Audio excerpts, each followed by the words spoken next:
guys, welcome back to my channel. So today's video is not going to be long, just something short, very short.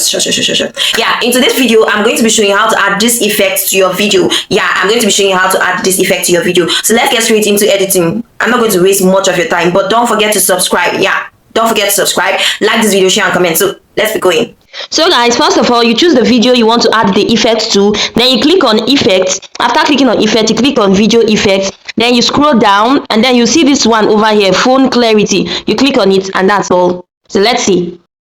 So as you can see, it's only in this part of the video, but if you want it to like extend to other parts, let's say if you want it to start where the video starts, you just drag it and then drag it to this other point.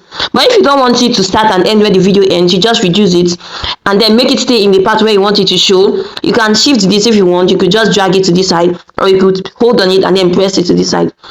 So this is just how to add this effect. So thanks for watching guys, and I'll see you in my next video.